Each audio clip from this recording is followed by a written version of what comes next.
So now we've got our name, we've got the address, we've got our objective, we have our work experience. We went ahead and we put in our education, and what we're going to do now is we're going to add in our academic experience. And so what I'm going to do is in this in this set of cells, I'm going to go into the borders and shading. I'm going to do the same thing where I turn off the borders for everything except the bottom on this one. Make sure that I've got that same spacing as everything else, and then down in here, I'm going to go ahead and I'm going to put academic experience. For many of you, this is going to be where you've got a lot of your information is in this academic experience. So I'm going to make this bold, and I'm going to make sure that I put in my colon, and I'm going to make sure that this is underlined. And then I'm going to go ahead and I'm going to put in the same kind of information that I've got, here. So what I'm going to do is I'm gonna put in any classes that I might have taken. So instead of putting in like Doherty High School, or instead of putting in a job title, I might put in academic classes where I thought that I did really well. So I might put in classes taken. I might go ahead and do the same thing where I grab this part of the cell right here and I pull it over. And then I might put in my bulleted list the same way that I had my bulleted list up above. And so if there are any classes that I've taken, like AP Physics, or if I've taken, like honors biology, I might put in any of those kinds of information here. Now, I've got a little bit of an issue. You can tell that these are not aligned with these, and you want them to be. So we're going to do the same thing that we did before. We're going to highlight the cell, and we're going to pull it over, make sure that these are actually aligned to what was, right up here. And now that those are in, I can go ahead and I can change around my borders if I want to. Now, I'm going to take just a second here to say that if you don't have AP Physics and you don't have honors biology, you don't have those kind of high level academic classes, what you can also do is you can go ahead and in here you can put, skills developed, and you can talk about collaborative, collaborative, collaboratively learned, right? Which basically means that you're a team player, and you can put in some of those academic things if you don't have anything else that you can put in. So think about the academic skill sets that you have. For those of you who don't have any work experience, this is the sort of thing that you're going to want to put in up here instead. Is what are the academic skills that you have, based on your time in school. So collaborative learning. You have other things too, though. You've got communicates effectively, and you might put those things in there. For those of you who have work experience, you don't need to put in your academic experience. What you're going to possibly want to do is put in academic activities or school-related activities, and that is going to allow you to kind of highlight those things. So school activities, these can be extracurricular activities as well. And instead of saying skills developed, you might list out what those different activities were. So if you were on the football team, then you might put in football team, and then you would also want to highlight the skill sets. So collaborative learning, leadership, those sorts of things. Okay. Now what I'm going to do is I'm going to take these and I'm going to go in and I'm going to work with my borders and shading again, and I'm going to turn off all of them except that top one and this bottom one. And now I've got something that looks, decent again. It aligns with everything else up here. You might put in volunteer activities, so if you have community service, you might put in those kinds of things. So again, we're going to skip a line. We're going to do, volunteer work. Make sure that you have your formatting the same again.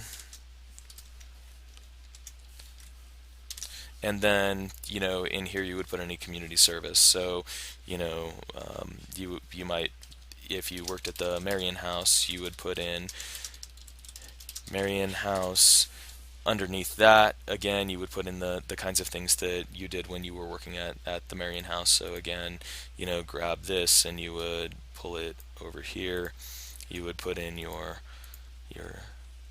thing here, and then you would go ahead and you would talk about, fed, food to the homeless. In here again, you would put in the location, because this again is a place that has a different location. So we would put in Colorado Springs. Over here, you would go ahead and you would put in the date or the year. So 2004. Make sure that your formatting is the same as it was up here, and then you would again go in and you would work with your borders and shading. Now I'm going to go ahead and I'm going to insert some rows below. I'm going to insert some rows below, so now I've got all of these. What I might do is pull my stuff back over to the side here so that it looks like this. I would delete all of those things. I would come down here and I would skip, and now what we're going to do is we're going to go down and we're going to put in our references. So references, make sure this is bold and underlined. I can go in now and I can change out my borders and shading on all of these pieces right here. And I'm going to turn off all of my borders so that I have the same kind of thing here. Now you can see that I have the different levels of formatting and everything. When I get down here to the references, I'm going to put in a couple more of these rows. So I'm going to insert rows below, and I'm going to put in the name of the person. So Garrett Best.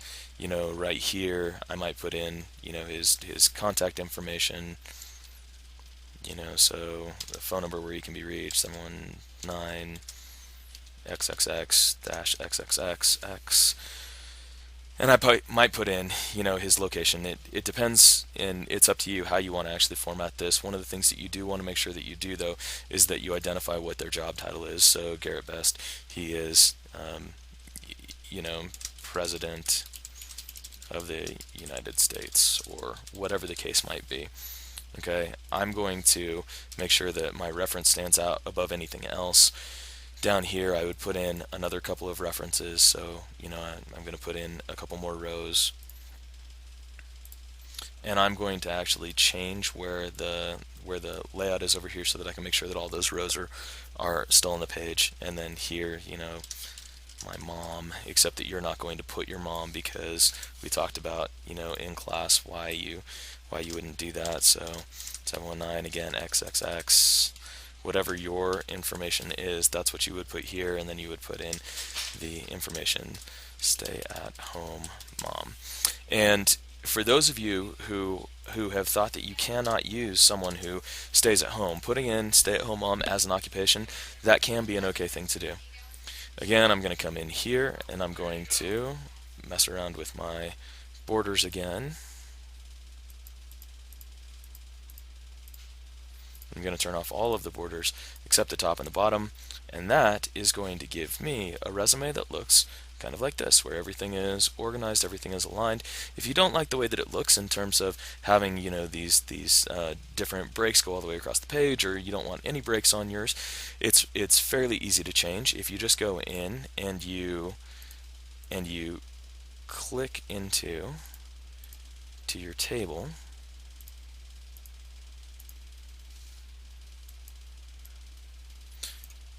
there is a way for you to do borders and shading within your entire table, and you can turn off all of these little lines if you want to. So just keep that in mind. It doesn't have to look like this.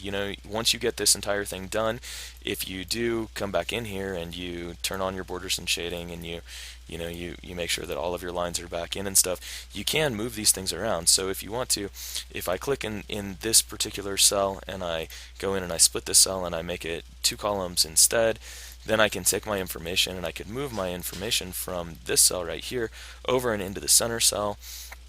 When I go in and I do my borders and shading again,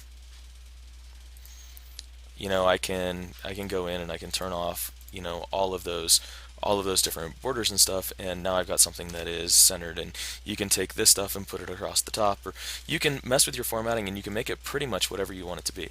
So that is the general way that you can go through and you can make a resume. And once you get it kind of built like this, go in and play around with the formatting of your resume. Look at some of the ones that are online and figure out which way you want yours to look, and then you're going to be turning it into me during class. Okay? Thanks.